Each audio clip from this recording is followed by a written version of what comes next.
పవర్లో ఉన్నప్పుడు యువరాజుగా ఉన్న కేటీఆర్ ఇప్పుడు తిక్కమాటలు మాట్లాడుతున్నారని విమర్శించారు. ఎంపీ అనిల్ కుమార్ యాదవ్ ఎమ్మెల్సీ కవితను చూడటానికి ఢిల్లీ వెళ్లి ఇష్టం వచ్చినట్లు మాట్లాడుతున్నారని అన్నారు.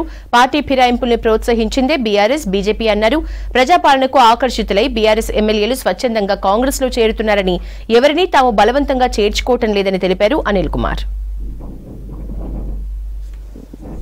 కేటీఆర్ గారు ఇలా ఢిల్లీకి వెళ్ళి వాళ్ళ చెల్లె కవితని కలవడం జరిగింది. కలిసిన విషయం అందరికీ తెలుసు, మంచి విషయం. ఎందుకంటే చెల్లె బాధలు ఉన్నప్పుడు ఒక అన్నగా పోయి ఆమెకు భరోసా వేయడానికి కలవడానికి పోయిండు.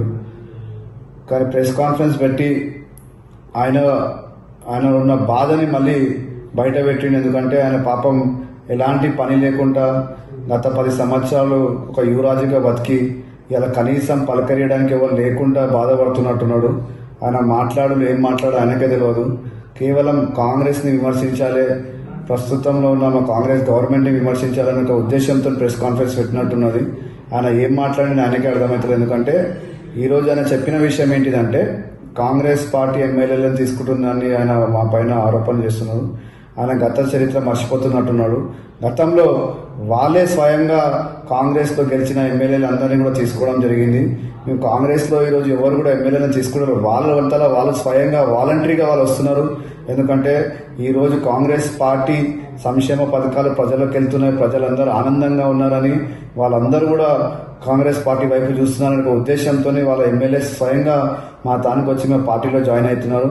ఆయన మాట్లాడుతూ ఆయే రామ్ గయే రామ్ అంటున్నారు. ఈరోజు తెలంగాణ ప్రజలందరికీ తెలుసు ఆయే రామ్ గయే రామ్ ఎందుకు ఎవరంటే టీఆర్ఎస్ పార్టీ, కేటీఆర్ కుటుంబం. ఎందుకంటే వాళ్ళు వచ్చిర్రు, వాళ్ళు దోచినంత దోచుకున్నారు. ఇలా తెలంగాణ ప్రజలే వాళ్ళకు బుద్ధి చెప్పారు. మొన్న కూడా ఎలక్షన్స్లలో చూసినాం మనం, రాష్ట్ర ఒప్పందం ఏదైతే చీకట్లో సంసారం చేస్తున్నారు బీజేపీ టీఆర్ఎస్ పార్టీ నాయకులు.